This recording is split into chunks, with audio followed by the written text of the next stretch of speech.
Assalamualaikum warahmatullahi wabarakatuh.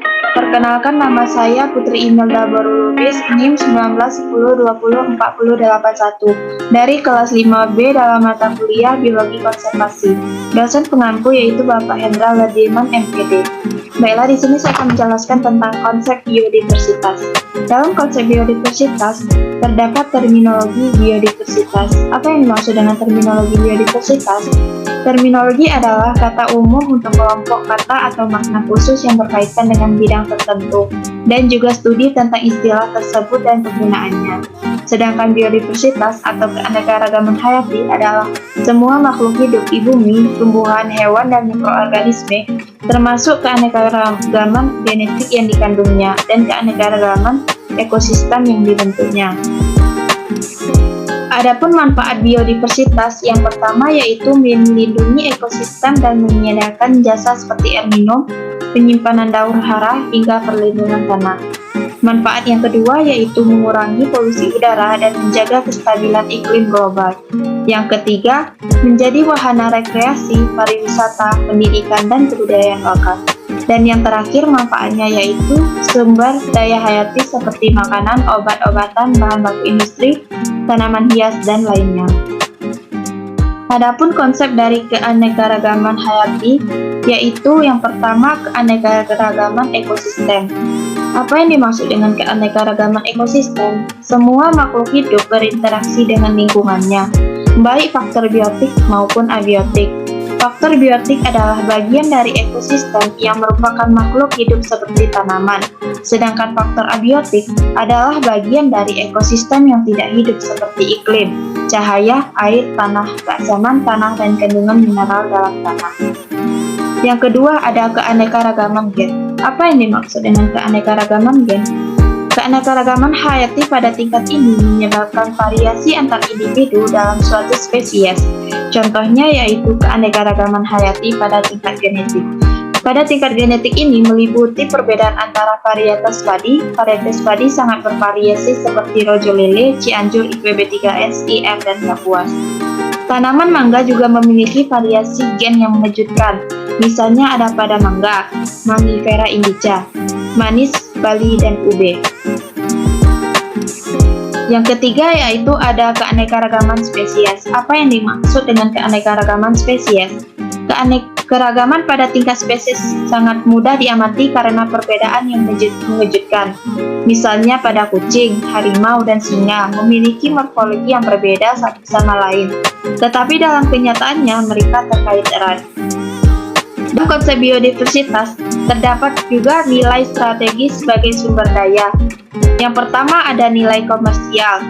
Secara umum telah dipahami bahwa kehidupan manusia tergantung mutlak kepada sumber daya alam hayati. Keanekaragaman hayati mempunyai nilai komersial yang sangat tinggi. Sebagai gambaran, sebagian dari devisa Indonesia dihasilkan dari penjualan kayu dan bentuk-bentuk lain eksploitasi hutan. Yang kedua ada nilai sosial dan budaya.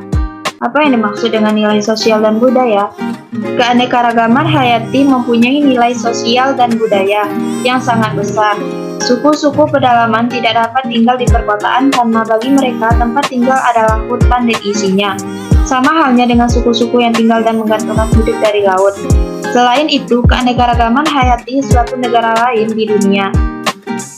Kontribusi ini tentunya memberikan makna sosial dan budaya yang tidak kecil. Yang ketiga, ada nilai rekreasi. Keindahan sumber daya alam hayati dapat memberikan nilai untuk menjernihkan pikiran dan melahirkan gagasan bagi yang menikmatinya. Kita sering sekali pergi berlibur ke alam, apakah itu gunung, gua, atau laut, dan lain sebagainya, hanya untuk merasakan keindahan alam, dan ketika kembali ke perkotaan, kita merasa berenergi untuk terus melanjutkan rutinitas dan kehidupan. Yang keempat ada nilai penelitian dan pendidikan. Alam seringkali menimbulkan gagasan-gagasan dan ide cemerlang bagi manusia. Nilai ini akan memberikan dorongan untuk mengamati fenomena alam dalam bentuk penelitian. Selain itu, alam juga dapat menjadi media pendidikan ilmu pengetahuan alam, maka sangat diperlukan bahan untuk penelitian maupun penghayatan berbagai pengertian dan konsep satu ilmu pengetahuan. Dalam konsep biodiversitas ada isu kewilayahan atau zonasi. Yang pertama ada kondisi keanekaragaman hayati kian mengkhawatirkan bagi keberlanjutan kehidupan manusia dan makhluk hidup di bumi. Yang kedua ada laporan IPBES 2019 menggambarkan dalam tataran global 50% perluasan sektor pertanian dan perkebunan menyebabkan hilangnya hutan, termasuk budidaya monokultur. Yang ketiga yaitu sejarah mencatat banyak peradaban besar di muka bumi musnah, timbul lalu tenggelam akibat krisis ekologi yang dilakukan manusia hingga taraf yang tak mampu dikendalikan lagi.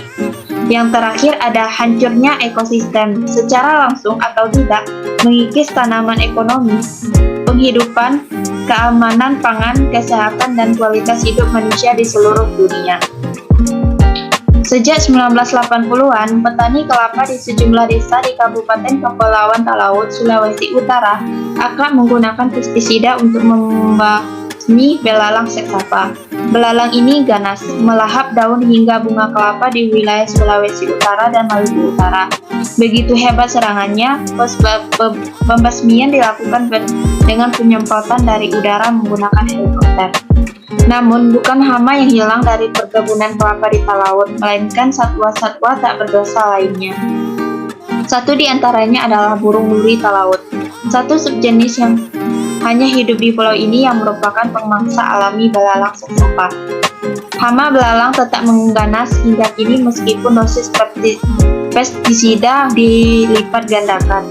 Bahkan pestisida tidak lagi disemprotkan, melainkan disuntikkan lewat lubang yang dibor pada batang pohon kelapa. Semua upaya tak membuat belalang sirna, makin kebal. Petani bak makan buah si malakama, tak menggunakan pestisida, tanaman habis pakai pestisida, berarti memproduksi bahan makanan mengandung racun. Sekian penjelasan saya. Terima kasih. Wassalamualaikum warahmatullahi wabarakatuh.